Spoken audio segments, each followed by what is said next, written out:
우리의 생명을 지키는 이제 근본적인 또 그 단원으로 들어가서 우리 농산물을 왜 우리가 지켜야 하느냐. 저도 어떻게 보면 도시에서 편하게 살 수 있는 사람이지만 왜 농촌으로 들어가서 농촌운동을 하고 왜 생명운동을 하느냐. 이거는 우리 농산물이 너무너무 중요하기 때문에. 우리 농산물이 중요하다 그러는 거, 우리가 뭐 배불리 먹으면 돼도 외국에 사다 배불리 먹으면 되지 않느냐, 이렇게 생각할 수 있어요. 제가 언제 한번 그 강의를 초청받아서 갔더니 상당히 수준이 있는 단체예요. 쉽게 말해 어느 지역에 어르신들이 모이는 단체예요. 지역의 유지들이. 거기에는 사선 국회의원 출신도 있더라고요. 그리고 그 지역에 애양운동 본부장도 있었어요. 근데 어떻게 됐든 강의를 가면 저보다 뭐 대선배들이고, 그런데 그래도 강사는 제일 예우를 위해서 헤드 테이블에 앉혀요. 제가 이제 그 지역의 어르신들하고 한 테이블에 앉았는데, 제가 이제 농업의 중요성을 얘기를 하니까 국회의원을 사선을 했다는 분이 그래요. 근데 우리 지역은 농업보다는 공업을 해. 말하자면 기업을 유치해서 산업화를 해야 된다. 그러면서 그 해에 오래된 얘기예요. 삼성전자 한 해 매출액이 36조일 때가, 지금 100조가 넘죠. 36조일 때가 있었어요. 그런데 우리나라 전체 농업의 총 생산량이 40조예요. 그러면 삼성전자 하나의 매출액하고 우리 전체 농민들이 생산하는 농산물의 생산이 거의 똑같다는 얘기죠. 30조, 40조나. 그러니까 별로 농산물에 가치가 없다. 내가 열 바꿨어요, 안 바꿨어요? 그래서 내가 그 사선 국회의원, 그때 80이 넘었던 분이에요. 내가 그 자리 앞에서 반박을 했어요. 의원님, 어떻게 농업의 가치를 단순한 경제 가치로만 따집니까?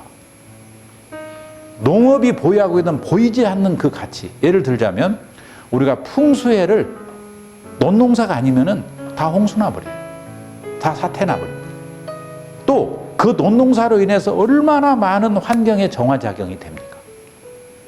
이런 환경적 가치를 따지면 이건 돈으로 헤아릴 수가 없는 거예요. 그렇게 했더니 아무 말을 못 하더라고요. 우리는 그거를, 자, 여러분들, 과거에 독일이 말이죠. 전후에, 2차 세계대전 후에 우리나라 뭐냐고 지역적 차별이 일어난 데가 있었어요. 공업화가 전혀 안 된 데. 우리도 지금 저쪽 호남 쪽으로 가면 공업화가 안 된 데들이 많죠. 충청도 일부도 그렇고 강원도 부분도. 그러면 우리나라 공업화된 데는 다 잘 살아요. 우리나라에 가장 공업화된 데가 어디예요? 포항, 울산이에요. 지금 울산은 우리나라 평균 국민소득의 2배입니다. 우리 평균 국민소득이 약 3만 불 좀 안 되죠? 근데 울산만 놓고 보면 6만 불입니다. 2배 잘 살잖아요? 그럼 거꾸로 낙후 지역은요, 15,000, 16,000불밖에 안 돼요. 그럼 우리 평균의 반절밖에 안 돼. 그거를 울산하고 비교하면 울산의 4분의 1밖에 안 되는 거예요. 이게 지역차별한 말이 나와요, 안 나와요? 독일도 그런 데가 있었어요. 근데 공업화가 끝나고 나고 어느 정도 진행되다 보니까 나머지는 사람이 살 수가 없는 거예요. 사람이 살 수가 없는 겁니다. 지금 포항이나 울산이나 이런 데 엄청난 산업 분진으로 해서 사람이 살 수 있는 공간, 국민소득은 높은데 살 수가 없는 거죠. 그래서 그 이후에 독일에서 가장 살기 좋은 데가 어디가 됐어요? 가장 낙후됐던 데로 다 사람이 가는 거예요. 거기가 사람이 사는 택지가 제일 비싸졌어요. 사람이 전부 살려고, 내가 숨 쉬고 제대로 인간답게 살려면 어디로 가야 돼? 거리 가야 돼. 자연이 보존된 대로.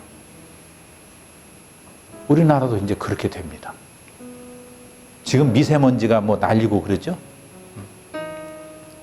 중국에서 중국발 미세먼지도 있지만은 우리 자체의 미세먼지도 많잖아요. 그것이 합해지니까 숨 쉬고 살 수가 없는 거예요. 제가 얼마 전에 그 인터넷에서 미래 앞으로 뭐 2050년대를 가상한 그 영상물이 하나 나와서 봤더니요, 방독면 쓰고 다녀요. 2050년도에.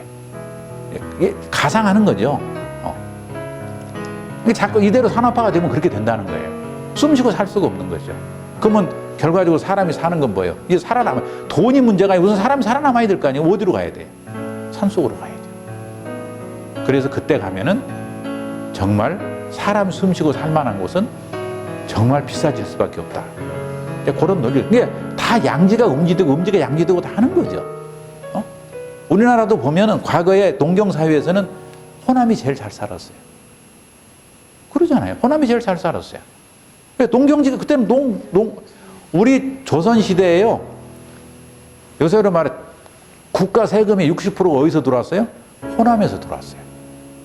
국가 세 재정의 60%를 호남에서 했다. 그러면 먹고 남아서 세금을 국가에다 낼 수 있는 데는 호남뿐이었다 그거지. 그러니까 일본 애들이 우리는 임진왜란 쳐들어올 때도 어디를 목표로 겨냥하고 들어왔어요. 일본이 임진왜란한테 실수한 게 두 가지예요. 하나는 호남을 보급창고로 생각을 했어요. 군대라는 건 그거거든요. 안 먹고 싸울 수 있어요, 없어요? 없죠. 그러니까 우선 첫째는 도끼 들고 싸우는 놈. 이게 도끼 근자죠? 도끼를 이렇게 손으로 들어야지. 이것이 병이에요. 그러죠? 그 다음에는 뭘 해야 돼? 먹어야 살죠? 먹는 것은 전부 술에다 싣고 이렇게 가야 돼. 이것이 조리야. 그래서 병조리야. 이거는 싸우는 놈이고 이거는 수송부대야. 그래서 병조를 그러는 거예요. 그리고 우리 장기판에도 한쪽은 병이고 한쪽은 조리지. 먹어야 싸우잖아요. 보급로가 차단되면 끝나는 거예요. 안 먹고 어떻게 싸워? 아무리 용맹한 군사라도 안 먹고는 못 싸우는 거야. 그래서 첫째가 보급이에요. 이게 보급이 돼야 되는 거야. 근데 일본 애들이 보급 창고를 일본서 그걸 어떻게 20만 군대를 매결할 수 있는 보급을 어떻게 해요? 근데 보급 창고를 어디로 봤냐면 호남으로 봤어요. 이게 차질이 생긴 거예요. 호남의 의병들이 철저하게 호남을 막아버린, 사수를 해버린 거예요. 심지어는 어디까지 갔냐? 진주성으로 그 길목이 어디, 호남으로 들어오는 길목이 진주예요. 진주성으로 일본 군대가 들어오니까 바다에서 이순신이 딱 틀어막지. 들어오니까 호남의 의병들이 다 어디로 집결했어요? 진주성으로 다 집결했어요. 그게 농계 남편이에요. 그게 최경이라고. 그리고 나중에 김천일 장군 그거 다 진주 싸움에서 다 전사했어요. 호남의 의병들이 다 진주로 집결한 거예요. 그걸 막아야 호남이 지켜지기 때문에. 나중에 정유재란 때요. 호남을 지키기 위해서 남원에서 10,000명이 죽었어요. 그래서 남원에 만인의총이 있어요. 또 전주로 넘어오는 길목이 제가 사는 진안의 웅치예요. 그 웅치를 막기 위해서 1,000명의 관군과 민군이 거기서 몰살했어요. 그래서 일본군을 차단한 거죠. 그래서 호남이 지켜진 겁니다. 그래서 임진왜란이 끝나고 나서 이순신 장군이나 유성룡 선생이 기록을 남겼잖아요. 양모나 아니면 심우국가라. 만약에 우리가 호남이 없어졌더라면, 호남을 빼앗겼더라면 국가가 없어질 뻔했다. 이 얘기죠. 그러니까 얼마나 이 보급이 중요하냐는 거죠, 이게. 그렇죠?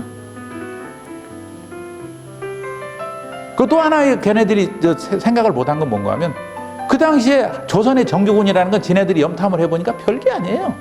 정규군이 뭐 1~2만 명밖에 안 돼요. 그 20만 대군이 10분의 1도 안 되는 거잖아요. 그러니까 뭐 저거는 파죽지세로 하나 밀고 올라갈 수 있다. 실제로 밀고 올라왔어요. 신립 장군이 탄천에서 5천 군사를 데려가서 결사항전을 했지만 뭐 그냥 게임이 되나요 이게? 무너졌잖아요. 그래서 한양이 함락돼 버렸잖아요. 한양이. 그래서 몽진했죠. 몽진했잖아요. 그러니까 이건 간단하게 이건 조선은 뭐 그냥 점령을이라고 생각을 했는데 뜻한지 않은 게 나타난 게 뭐예요? 자기네들이 생각지도 않은 게 의병이 나타난 거예요. 우리나라는 의병의 역사입니다. 관군의 역사가 아니라 의병의 역사예요. 홍의장군 곽재우를 비롯해갖고 김덕령, 고경명, 김천일, 우리나라에 어마어마하죠. 뭐 의병들이. 이런 의병들이 전국에 일어나가지고 벌떼처럼 달라드는 거예요. 뭐 무기는 형편없지만 그 지형을 잘 알고 그리고 내 고향과 이걸 지키겠다는 이게 힘이 강하기 때문에 당해낼 수가 없는 거죠. 그래서 결과적으로는 의병이 승리한 역사입니다. 이게. 의병이. 임진왜란 때도 대부분 다 이순신 장군한테 의병들이 다 들어갔잖아요. 관군은 얼마 안 됐어요. 대부분 다 의병들이었죠. 자원에서 다 의병으로 들어가고, 옛날에 뭐 우리 6.25 때 합도 의용봉 문양으로 다 그렇게 해서 들어가서 재련 역사. 그러니까 먹거리라고 하는 것은 결과적으로 뭔가면 우리나라를 지탱하는 거예요. 그래서 이거를 좀 거창하게 하면 이게 식량 안보죠. 그러니까 단순하게 내가 내 생명을 지키기 위해서도 중요하지만, 그러면 뭐 외국에 사다 먹으면 될 거 아니냐. 그런데 우리가 유급에 처해 있을 때는요, 평화 시에는 우리가 식량을 수입해다 먹을 수가 있지만 유급한 위기에 처해 있을 때는 식량 수입이 안 돼요. 식량 수입이 안 됩니다. 지금 보세요. 북한이 핵을 개발하려고 보니까 전부 다 차단하죠. 북한 얼마 죽었어요? 200만 명 이상 죽었다는 거 아니에요. 그게 고난의 행군이라는 거 아니에요. 그렇죠? 여러분, 우리나라 식량 작업도가 25%밖에 안 돼요. 북한의 식량 작업도가 우리보다 나을까요? 못할까요? 더 나을까요? 못할까요? 우리가 생각하면 북한 다 굶어 죽고 하니까 우리가 북한이 식량 작업도가 엄청 낮을 것 같죠? 우리보다 훨씬 높아요. 60%가 넘어요. 북한. 그런데 이거를 폐쇄해버리니까, 그러면 우리 같은 경우에 만약에 북한식으로 우리가 어떤 경우에 가서 차단해갖고 우리가 경제적 고립을 당한다 그러면 우리는 5천만 명 중에 거의 반수, 40~50%가 굶어 죽어요. 그러면 이거를 우리가 지킬 수 있는 건 뭐냐? 우리 농업이 살아있어야 된다는 거죠. 우리는 농업이 살아있어야 돼요. 그래서 사실은 우리나라 농업이 주식으로만 따지면요, 주식으로만 따지면 쌀로 약 40~50%, 50% 가까이 자급이 돼요. 보리 농사 지으면요, 그도 우리가 맘먹고 지면은 30~40% 올릴 수 있어요. 이모작을 하면 되니까. 그러니까 농지를 없애면 돼야 안 돼요. 그럴 때 절대 농업을 포기할 수 없는 거예요. 이런 국가적인 차원에서 농업을 포기할 수 없는 거고, 또 하나는 우리 농산물이래야만 우리 건강을 담보해 줄 수가 있어요. 왜 그런가 하면은, 아까 시간에도 쌀을 얘기했지만 쌀은 두 가지가 있어요. 찰기가 있는 쌀과 찰기가 없는 쌀이 있어요. 찰기라는 것은 이건 양의 기운이거든요. 그렇잖아요. 그러니까 이것은 양의 기운이기 때문에 찰기가 있는 쌀은 추운 지방 사람들이 먹는 거예요. 한대 지방 사람들이. 그런데 찰기가 없는 것은 양의 기운을 가진 것을 추운 지방 사람이 먹는데, 이 사람들은 이게 만약에 양의 기운을 가졌다 그러면요, 더운 나라 사람들이 먹으면 어떻게 돼요? 안 되죠. 이거 먹을 수가 없어요. 왜? 양의 성질을 가진 나라에 양의 성질, 찰것을 갖고 있는 걸 먹으면 더 더워져 버리지. 그러니까 조물주가 어떻게 해요? 양의 지방인 열대, 아열대 지방의 쌀은 어떻게 해요? 여기서 뭐를? 양기를 빼버렸지. 양기를 빼버렸으니까 찰기가 있어요, 없어요? 있어요. 이게 떡이 돼야 안 돼요? 안 됩니다. 이게 알람이라고 하는 거예요. 이게. 그래서 이것을 우리가 이제 학명어로는 인디카 쌀이라고 그러고, 이거를 자포니카 쌀이라고 그래요. 틀려요. 그러니까 우리 쌀을 베트남에다, 태국에다가 수출할 수가 없어요. 그 사람들은 먹으면 열받아갖고 못 먹어요. 또 그 나라 쌀을 우리가, 예를 들어 흉년이 들어도 옛날에 알람이라는 거 수입한 적이 있거든요. 이런 이치를 모르고. 그건 추워서 못 살아요, 그놈 먹으면. 양의 기운이 없기 때문에 그놈 먹으면 겨울에 벌벌벌 떨려요. 배는 채워지는데 먹은 것 같지가 않아요. 그냥 허통해요. 옛날에 어른들이 알람이 먹으면은 꼭 도둑 맞은 것 같다 그래요. 밥은 먹었는데 이게 없어, 이게.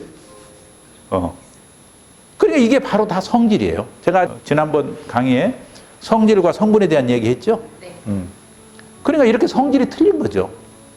그래서 우리 농산물이라고 하는 것은, 이 풍토에서 나는 우리 농산물은 어때요? 바로 보약 같은 거죠. 보약 같은 겁니다. 그래서 우리 땅에서 나는 거를 이 땅에서 먹는 거를 우리가 뭐라고 하는가 하면은 로컬 푸드라고 그래요. 로컬 푸드란 말이 뭐 거창한 말이 아니고 뭐 영어가 오니까 뭐 서양에서 온 말 같은데 그 지역에서 나는 사람들은 그 지역 걸 먹어야 되는 거예요. 그래서 내가 이거를 우리 태교를 연구하고 이렇게 하다 보니까 과거에 우리 선조들이 80리, 100리 밖에 거를 먹지 마라. 대부분 다 100리, 아니 그때는 먹지 마라가 아니라 100리 밖에 거를 먹기가 어려워요. 그러면 한 지역에 먹고 사는 사람, 그것은 5일장을 통해 갖고 다 화폐를 매개로 한 물물 교환 형태죠. 내가 먹는 것, 남는 거 내다 팔고 모자란 거 사다 먹고, 저쪽에는 자기 남는 거 내다 팔고 모자란 거 사가고 서로 물물 교환이죠. 단 화폐가 개입이 된 것 뿐이지. 자, 이렇게 됐다 이게. 그러면 결과적으로 어때요? 그 먹은 사람들은 체질이 다 비슷해요. 체질이 비슷한 게 혼인하면 우수하게 나올까요? 나올까요? 안 나오겠죠. 그래서 100리 밖에서 혼인해라. 요거는 나중에 제가 혼인의 상금법을 얘기할 때 한번 다시 상의를 해드릴 겁니다.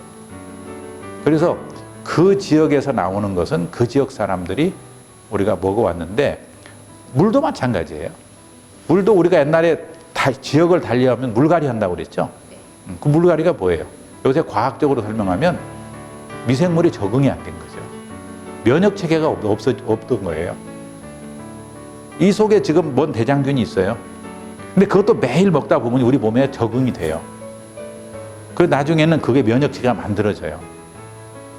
그런데 타 동네 사람이 갑자기 왔어요. 여기 있는 균을 아직 접해보질 못한 사람이 와서 물을 먹으면 어떻게 돼요? 탈나죠? 그걸 물갈이라 그래요. 물갈이라 그래요.